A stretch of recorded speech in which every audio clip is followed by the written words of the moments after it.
disfrutar con esto.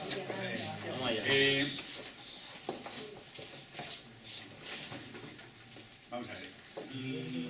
Es una presentación muy larga que tengo, pero vamos a tratar de concentrarnos sobre todo en la Alhambra, porque yo creo que es lo más bonito y donde vais a disfrutar. Y vamos a repasar, por tanto, la visita que hicimos el otro día. ¿De acuerdo? Bueno.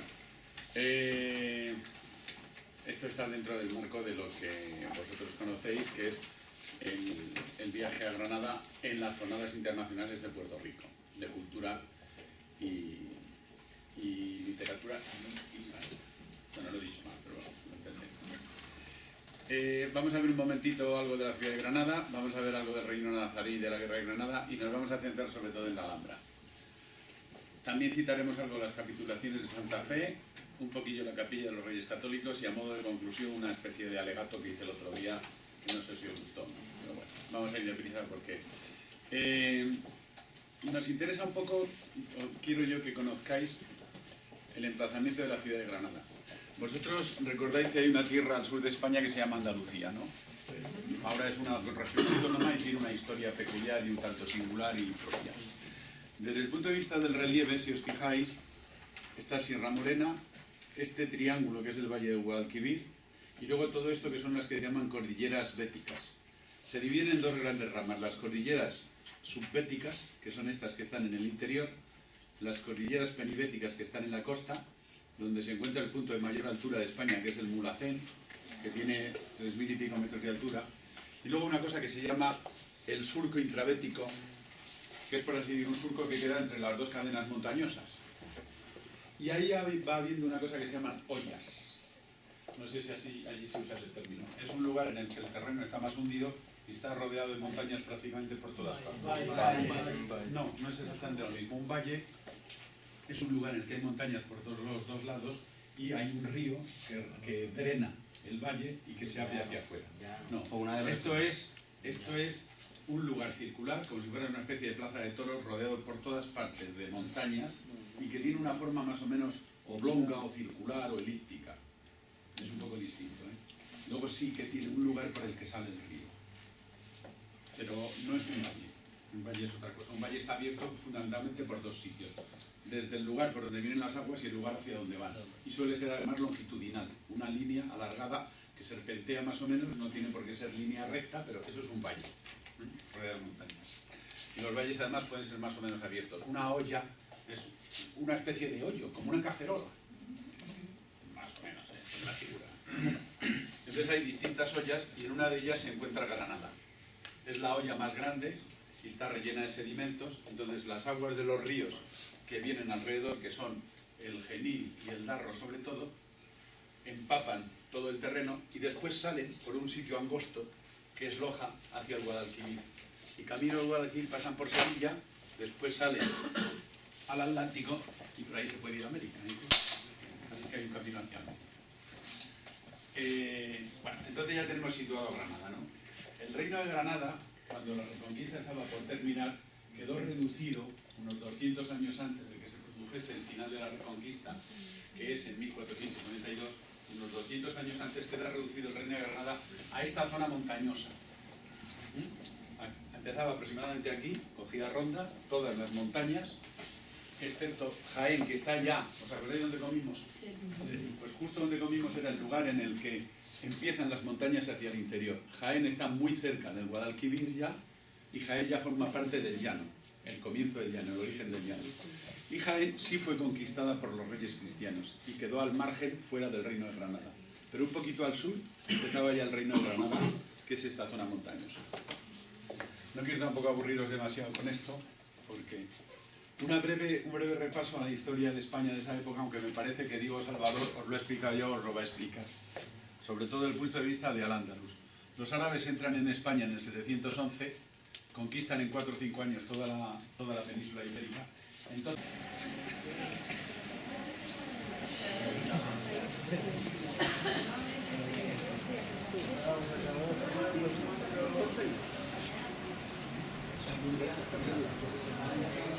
bienvenidos al pasado. Vamos a contarles la historia de la vida, su aparición y evolución, mucho tiempo atrás.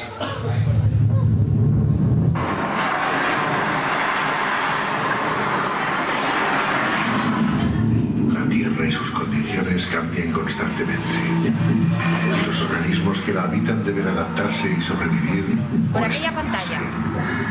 Las huellas de Empieza estos por aquí. cambios se encuentran impresas en las rocas y en los fósiles que contienen.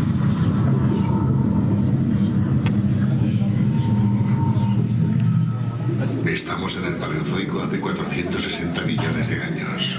Lo que hoy es Madrid está cubierto por un mar habitado por los seres vivos más antiguos hallados en nuestra comunidad, los trilobites.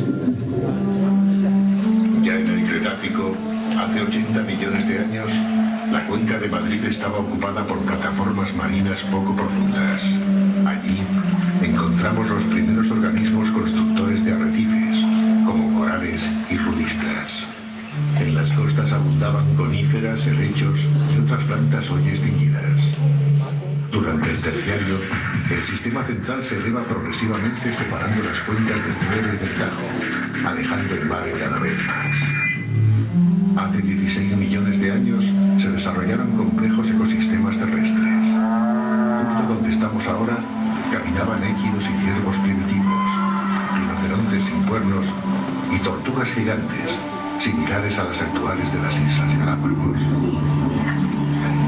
En el Mioceno superior, hace 9 millones de años, la cuenca de Madrid estaba casi llena de sedimentos. En algunos lugares se formaron trampas naturales, como las halladas en el excepcional yacimiento del Cerro Batallones de Torrejón de Velasco, donde quedaron atrapados mastodontes, jirafas y otros herbívoros que sirvieron de cebo a depredadores, como los tigres de dientes de sable, que también quedaron atrapados. Hace 2 millones de años, los lagos, lagunas y charcas comienzan a vaciarse. Se forman ríos que buscan el mar y dan lugar al sistema fluvial actual. Este paisaje fue poblado en distintas épocas por 3 especies de homínidos.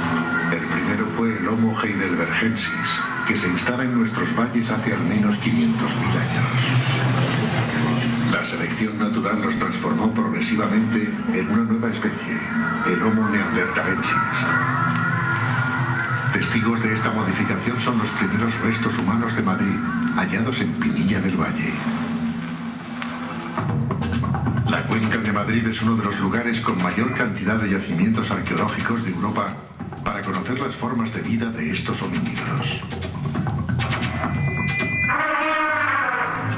Compartían el paisaje con elefantes primitivos, rinocerontes de pradera, caballos, lobos, toros primitivos, hipopótamos, jabalíes, gamos, en condiciones climáticas similares a las actuales. En 1976, en Arganda del Rey, se descubrieron los restos de un elefante antiguo. A su alrededor se encontraron 34 piezas líticas con las que pudo haber sido despedazado. Cerca de él se hallaron los restos desarticulados de otro elefante. Su perfecto estado de conservación ha permitido reconstruir una escena de hace 400.000 años. Un pequeño grupo de heidelbergenses observa un elefante muerto en la orilla del Jarama. Tras comprobar que no hay carnívoros cerca, se aproximan al animal y comienzan a descuartizarlo con sus hachas de sílex. Como las piedras se desgastan, tienen que retocarlas una y otra vez y fabricar otras nuevas con piezas de cuarcita que encuentran allí mismo y con el sílex que llevan consigo. Los restos del elefante y los utensilios inservibles son abandonados y cubiertos por las crecidas del río, permitiendo ser descubiertos en la misma posición que estaban hace 400.000 años. En la última glaciación, hace 120.000 años, el clima se hace más severo. Elefantes, rinocerontes e hipopótamos no logran adaptarse y se extinguen, pero el hombre de Neandertal sobrevive.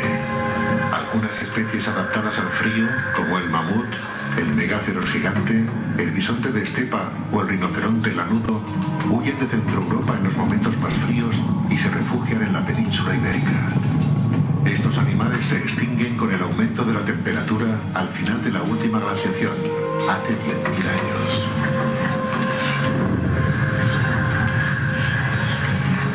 Nuestra especie, el Homo sapiens, llegó de África hace unos 35.000 años.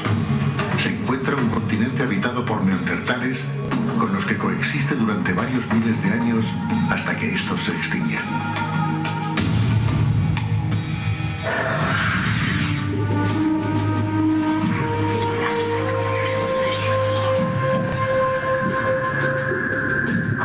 Les invitamos a iniciar un viaje por el pasado, pero antes echemos una mirada a nuestros primeros pasos.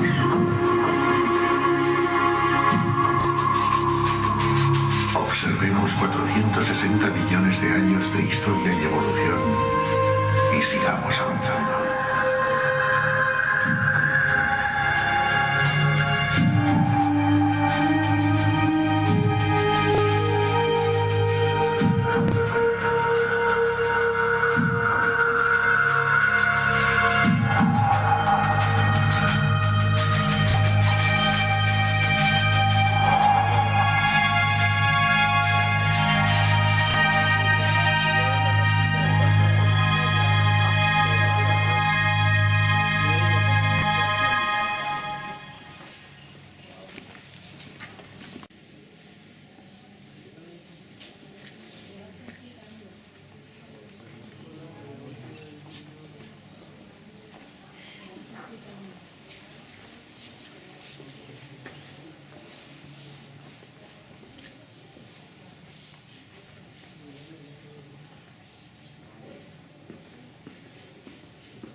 Eran más bajitos y más toscos.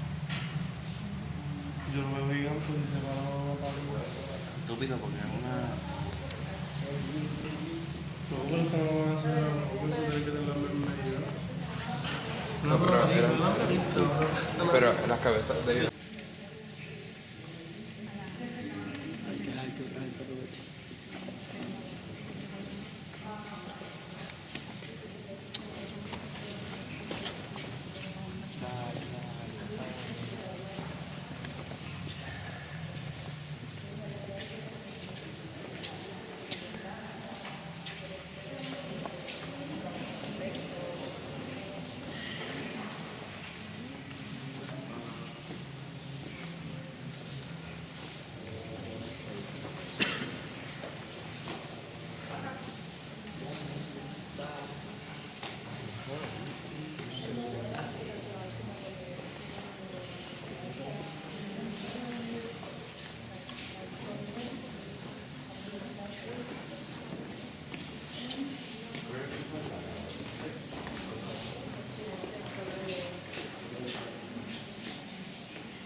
En este panel podéis ver cómo se hacían las carreteras. Los romanos fueron pioneros en las vías de transporte. Y tenéis un corte estratigráfico de cómo sería una vía romana. Entonces, todavía se conservan algunas en Madrid y son de una calidad excepcional. Y en el panel podéis apretar diferentes botones para saber los kilómetros que hay y el tiempo que se tardaba en carro, en la época romana, en llegar de un sitio a otro. Esto es una iglesia. Sí. Tiene toda la pinta, ¿verdad?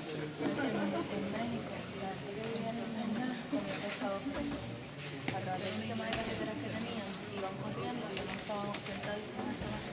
Iban corriendo, qué sé yo, y llegaban en el llegaba fresco. La ideología es diferente, la cultura es diferente, los materiales son muy diferentes porque traen toda su decoración, incluso todos sus productos a la península ibérica. Se introducen cultivos nuevos que vienen del norte de África y que en la península no teníamos y proliferan por toda la península ibérica, como los naranjos, que son un éxito, o los limoneros. Y bueno, habéis visto los materiales son totalmente diferentes. Es una cultura muy marcada por la fricción, que aquí hasta el momento no había sido así en la península ibérica, porque ni los visigodos ni los romanos eran mucho más cultural que religioso. Y después de los islámicos tenemos una edad media que vuelve otra vez a la pobreza respecto al mundo islámico. La verdad es que todos los que vienen de fuera nos traen cosas buenas y nosotros lo sabemos. Y volvemos otra vez a la pobreza de los materiales y a las organizaciones ciudades. Las primeras ciudades que conocemos ahora se van conformando en época medieval, como las ciudades que tenemos ahora. Todas en torno a un núcleo religioso, con su iglesia, su plaza, el ayuntamiento, todos los pueblos españoles y todas las ciudades son exactamente iguales, no tenéis pérdida. Y todo eso se conforma en la Edad Media. A partir del siglo X-XI es cuando empiezan a fundarse todas las ciudades actuales y van evolucionando con todas las construcciones que podemos ver hoy en día. Y llegamos a lo más moderno, que es lo más aburrido.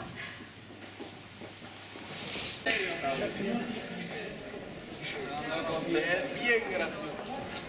Yo con Sancho.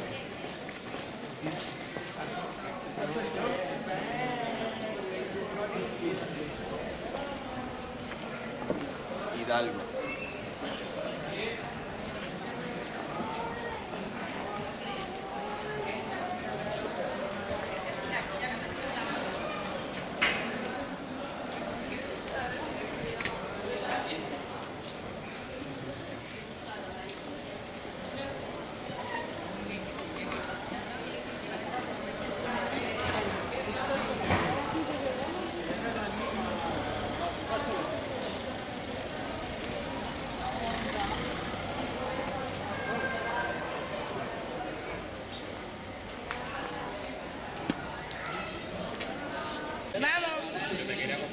No. Vamos. 1, 2 y 3. Espérate. Otra. 1, 2 y 3. Y la otra es con pose de Quijote todo el mundo. 1. Eso. Eso. Está buena, yeah. Eso. Bonito, gente. 1, 2 y... Y ahora pose de Sancho. Eso, yeah. Eso, Sancho. Y se fue. Nos vamos.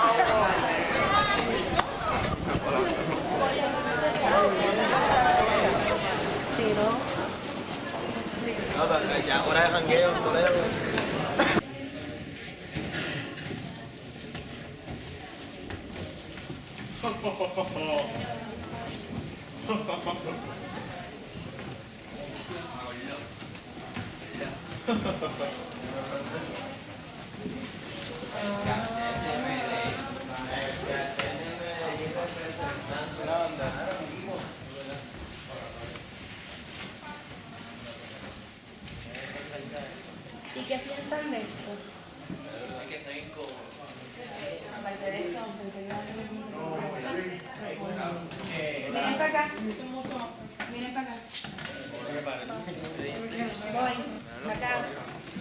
11. 1, 2 y 3. Está bien diseñado, bien decorado. Es fino, es fino. Me gusta. El look antiguo. Hola. Hola. Me iba a poner ahí, pero no sé si voy a estar muy... ¿Subo al escenario? Sí. Bueno, bienvenidos al Corral de Comedias, ¿vale? Además aquí hoy se está calentito. Mi nombre es Mercedes, ¿vale? Perdonad si antes, justo cuando estabais en la puerta, yo he llegado, he visto un grupo y he dicho, uy, cuánta gente, he abierto la puerta y justo os ibais en ese momento. Ha sido una pequeña confusión entre Diana y yo, pero bueno.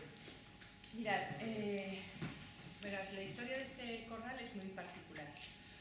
Veréis, cuando Cisneros funda la universidad, el cardenal Cisneros funda la universidad, una universidad que luego exportará a América, ¿vale? Y seguirán el modelo de esta Universidad Complutense, pues elabora unas normas, ¿no? Lo que se van a llamar las constituciones cisnerianas.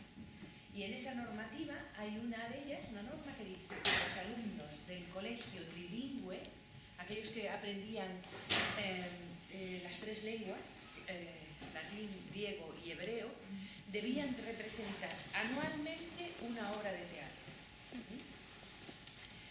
Y vosotros me diréis, ¿y por qué? ¿Esta era tan importante? ¿A alguno se le ocurre? Para que todo el pueblo pudiese... No. Veréis, él está formando, en ese momento, cuando él abre la universidad, no está formando a médicos, no está pensando en formar médicos, ni fisioterapeutas, ni ingenieros agrónomos.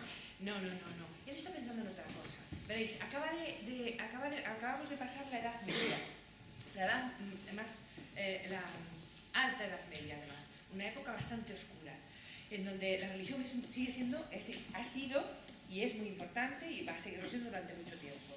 Y entonces él va a formar al clero, ¿vale? Porque hasta ese momento el clero tiene todos los vicios del pueblo llano, ¿vale? Es corrupto, curioso, o sea, no sabe a veces ni hablar, no se le entiende, no se expresa bien, ¿vale? O sea, los ministros de Dios, quien tiene que llevar el mensaje de Dios, no sabe ni siquiera expresarse. Entonces decido que eso tiene que acabar. Y es una decisión muy importante, porque veréis, esa decisión, junto con otra serie de hechos históricos que se van a producir, va a hacer que cuando, unos años más tarde, 100 años más tarde, el protestantismo que va a nacer en Europa, en Alemania, se abra paso e incluso llegue hasta España, no tenga cabida aquí, ¿vale? Precisamente porque el clero va a recibir una formación que en Europa va a tardar en llegar más, ¿vale? Y por eso va a haber más una revolución, va a haber contra lo que se va a extinguir la Roma Católica. Bueno, pero Cisneros, veréis, está formando al clero, ¿vale? A los que serán sacerdotes. ¿Y por qué es tan importante hacerles que hagan teatro? Muy bien, porque tienen que subirse a un púlpito, como yo, aquí, ¿vale? Tengo que hablar claramente, que se me entienda bien, ¿vale? Y además tengo que comunicaros, tengo que que transmitiros aquello que yo estoy sintiendo. Así que la mejor herramienta para eso es el teatro.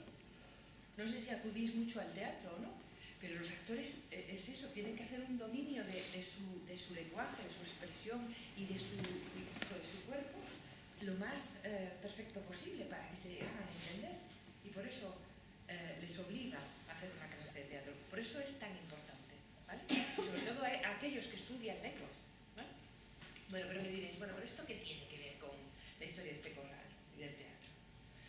Mirad, el teatro no nace en la Edad Media, evidentemente, ¿vale? Nace muchísimo antes, en Grecia y Roma, probablemente en culturas incluso anteriores. Yo creo que siempre hicimos teatro, siempre lo hemos hecho, la humanidad nos contamos cuentos. Nosotros somos contadores de historias. Cuando llegamos a casa y decimos, tu madre te pregunta, ¿qué tal el día? Pues bien, pues vino aquella profesora, o me he tenido una pelea con un amigo, o mira mamá, iba por la calle y de repente vi un fulano. Nosotros contamos historias. Y es lo que se hace en el teatro, contar historias, ¿vale?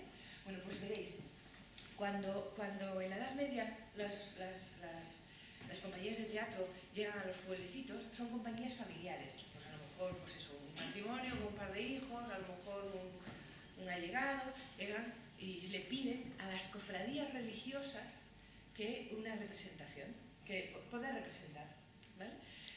¿Por qué las cofradías religiosas? ¿Alguno lo sabe? ¿Por qué se dirigen a las cofradías religiosas?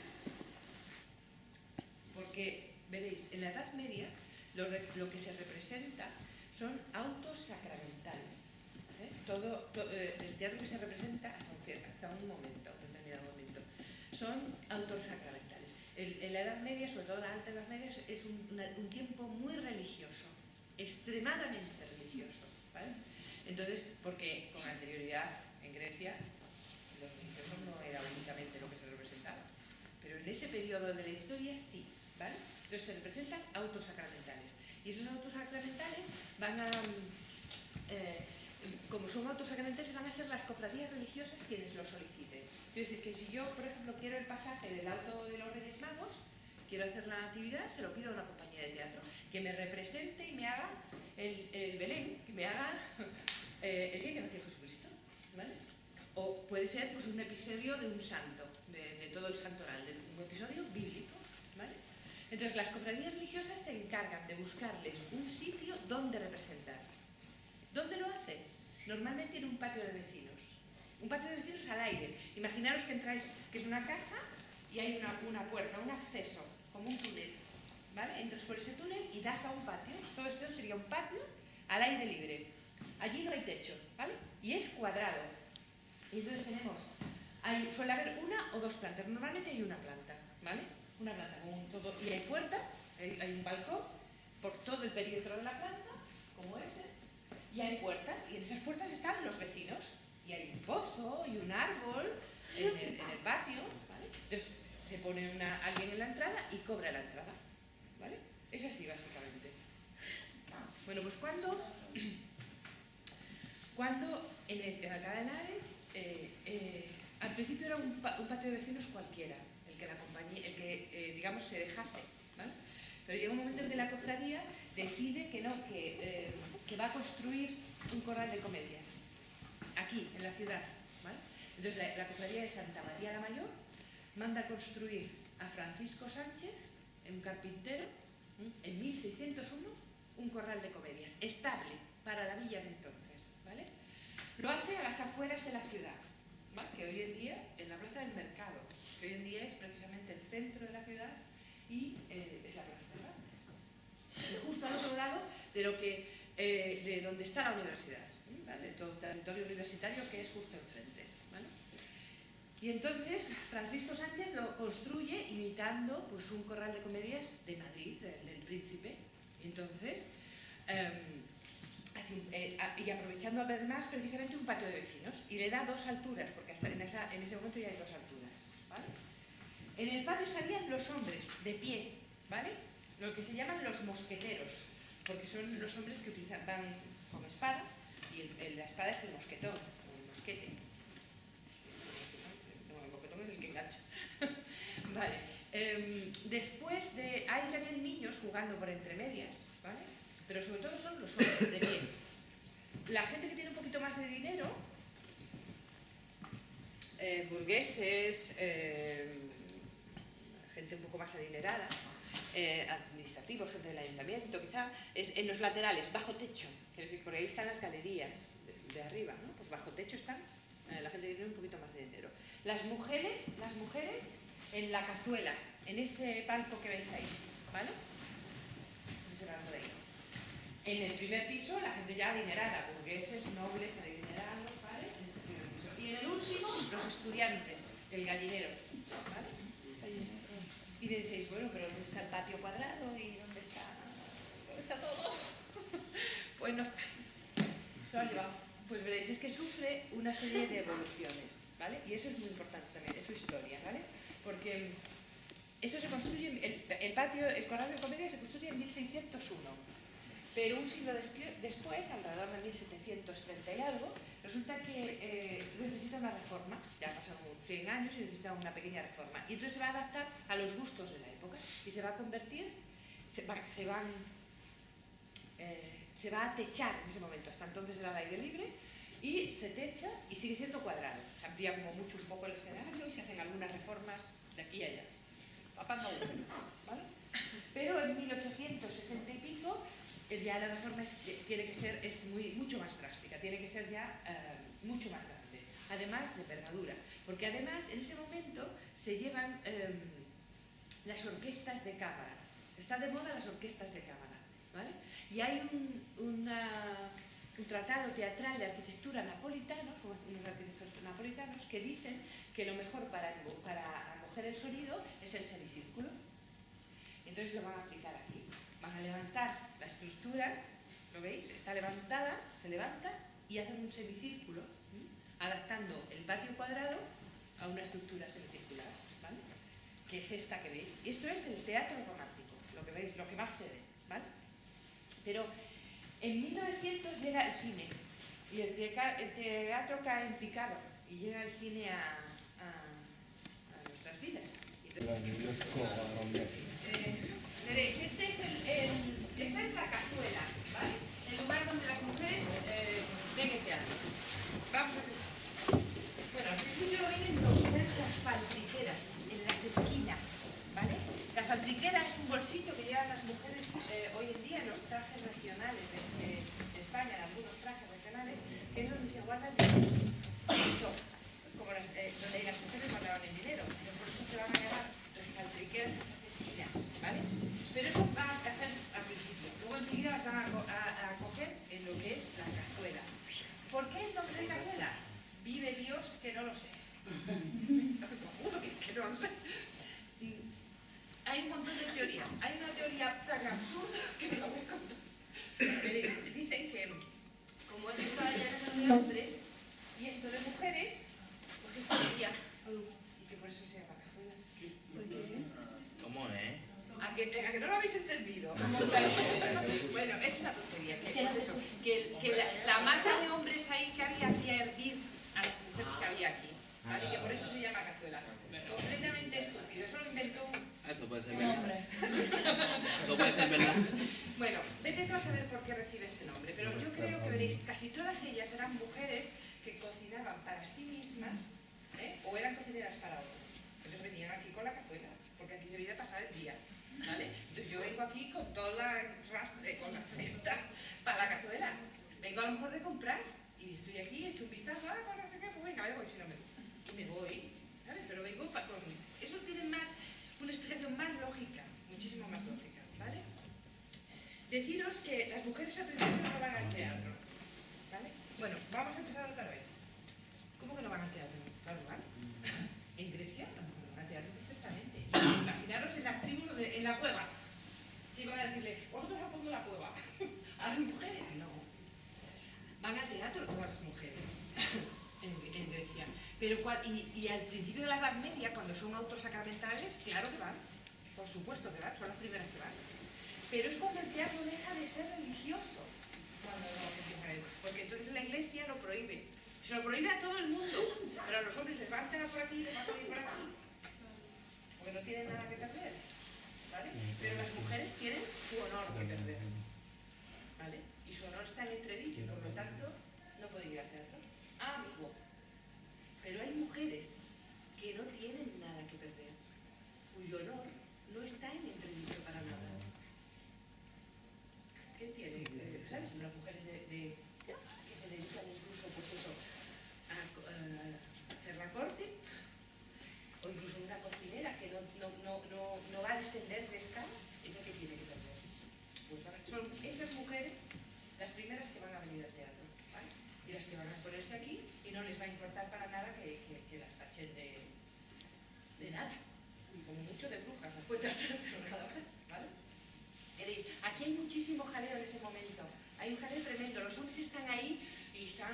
no os creéis que lo más importante es el teatro, que va. Es más, mirad, estos chicos que están aquí conmigo os lo dirán. Aquí este es el mejor sitio para ver el teatro. Es el mejor, vamos. Como mucho. Los propietarios de la universidad, de todos estos edificios, no es el ayuntamiento, sino que es una sociedad de ciudadanos de Alcalá, que lleva así desde 1836 y que se clausuró oficialmente la universidad porque ya no había estudiantes, sino que estaban todos en Madrid. Cuando se clausuró, los edificios se abandonaron y como nadie quería hacerse cargo de ellos, la población de Alcalá creó una sociedad, la Sociedad de Condueños, que compró todos los edificios de la universidad para mantenerlos en pie. Ellos, junto con el ejército, han mantenido todas las construcciones a salvo hasta que se volvió a abrir en el siglo XIX. Y testimonialmente, el ayuntamiento la Sociedad de Condueños paga 1 euro al año al ayuntamiento como señal de que todavía son dueños de los edificios de la universidad, pero es el ayuntamiento el que usa todas las instalaciones. Este es el patio de Santo, que saco la chuleta, Santo Tomás de Villanueva. Es el primer patio y se terminó en 1662, toda la parte de arriba de las correderas. Vamos a continuar al siguiente, que yo creo que nos dejarán pasar, que es el patio de los filósofos.